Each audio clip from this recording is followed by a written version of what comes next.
Welcome back to Learn Spanish like I did, everyone. Today, we're diving into something super practical, something we all do every single day. Talking about our daily routines. And honestly, if you can master this, you've unlocked a huge part of everyday conversation in Spanish. Absolutely, Wesley.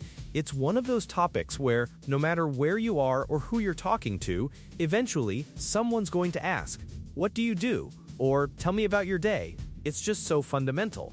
And it's a fantastic entry point for beginners, too, because it uses so many common verbs, simple sentence structures, and time expressions. You can really build confidence quickly with this one. That's exactly right, Angelina. So we're going to break down some key verbs, talk about how to express time, and then put it all together into simple sentences. Emilio, let's start at the very beginning of the day. What's one of the first things you do in the morning, and how would you say that in Spanish? Well, the very first thing is waking up, right? And that's despertarse. Then, shortly after, I me levanto. I get up. Those are two crucial reflexive verbs right there. And it's important to highlight reflexive verbs for our listeners. These are verbs where the action reflects back on the subject. So despertarse means to wake oneself up, and levantarse means to get oneself up. That's at the end of the infinitive. And the mi or te or se before the conjugated verb is your big clue. Excellent point, Angelina. So if I want to say I wake up, it's yo me despierto, and I get up is yo me levanto. Notice how the me comes before the conjugated verb. It's a common pattern you'll see a lot when talking about routines. Right. So after I get up, I usually me ducho. I shower. Or if I'm feeling a bit lazy, I might just lavarse la cara, wash my face.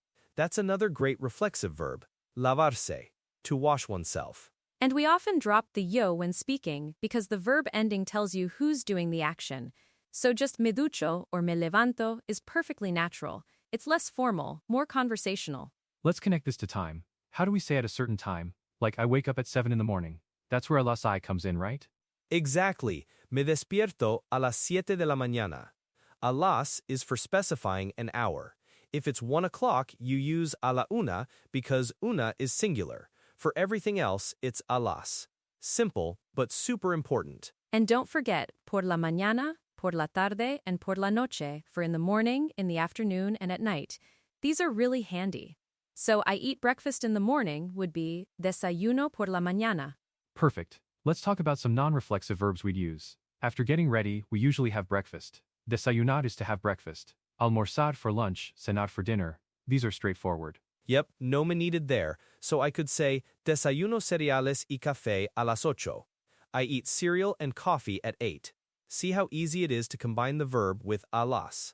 And a common structure is después de for after, or antes de for before.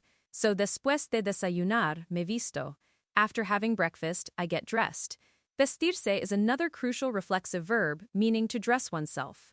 Let's get into the main part of the day now. What do most people do after breakfast? Work or study, right? So trabajar to work, and estudiar to study. Pretty recognizable words for English speakers. Definitely. So I might say, trabajo en mi oficina por la mañana. I work in my office in the morning. And then maybe, almuerzo con mis compañeros a la 1:30. I have lunch with my colleagues at 1:30. Or for students, estudio para mis clases por la tarde. I study for my classes in the afternoon. And notice how we're building these sentences. Subject often implied, verb, and then any additional information like time or location.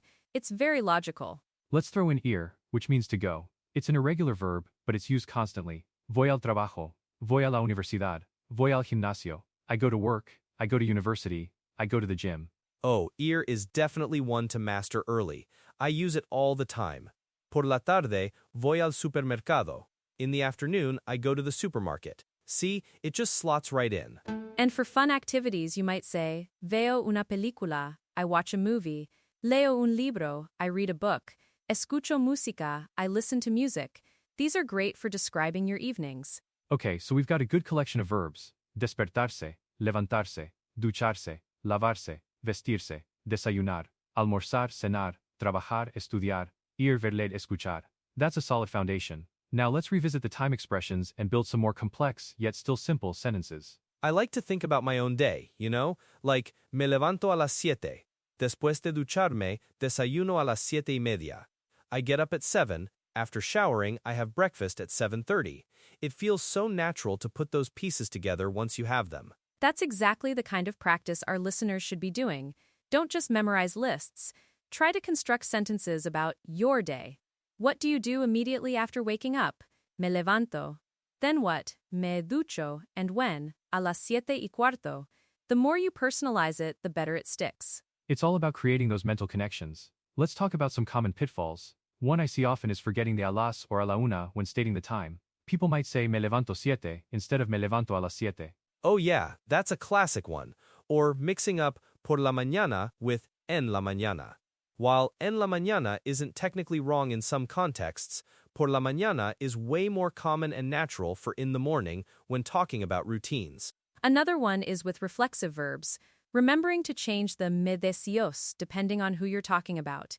If it's his showers, it's él se ducha. If it's we shower, nosotros nos duchamos. The se shuri from the infinitive changes based on the subject pronoun. That's a fantastic point, Angelina. The nos for we is something people sometimes forget initially. So nosotros nos lavamos los dientes. We brush our teeth. It reinforces that the action is happening to us. What about leisure activities in the evening? After dinner, what do people usually do? Ver la televisión, leer un libro, hablar con amigos, talk with friends. Those are all good ones. And don't forget hacer ejercicio, to exercise, or salir con amigos, to go out with friends. Hacer is another irregular verb that's incredibly useful. Hago ejercicio por la tarde. Great additions. So let's bring it to the end of the day. What are the crucial verbs for winding down? Definitely acostarse, to go to bed, another reflexive verb. Me acuesto a las 11 de la noche. I go to bed at 11 at night.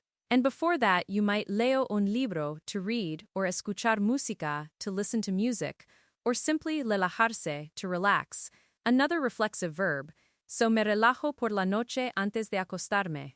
I love how many reflexive verbs pop up when describing daily routines. It's almost like the Spanish language knew we'd be talking about ourselves a lot. So to recap the basic sentence structure, it's often subject's reflexive pronoun if applicable, verb time place other info. It really is like building with Legos. You get a few key bricks, the verbs, the time expressions, and then you can assemble them into so many different combinations to describe your entire day. And it doesn't have to be perfect from day one. Exactly. The goal isn't perfection, it's communication. Start simple. Me levanto, desayuno, trabajo. Add the time when you're comfortable. Then add por la mañana, por la noche, build it up gradually.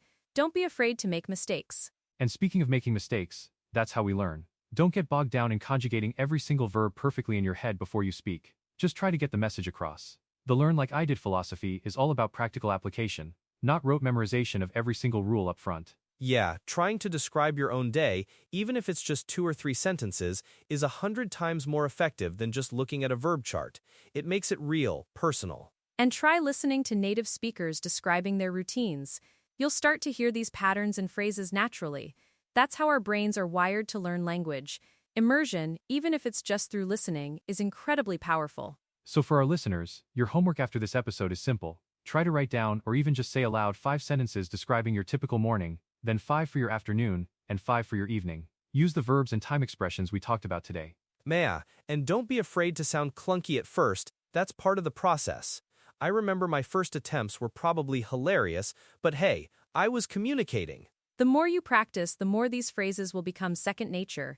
You'll surprise yourself with how quickly you start thinking in Spanish about your daily life. That's a perfect note to end on. Thank you, Emilio and Angelina, for helping us unlock the daily routine in Spanish today. It's truly a cornerstone for beginner Spanish speakers. My pleasure, Wesley. Keep practicing, everyone. Adiós y buena suerte con sus rutinas diarias. And to all our listeners, remember to join us next time on Learn Spanish Like I Did for more tips and tricks on your Spanish journey. Until then, keep practicing your rutina diaria, and we'll talk soon.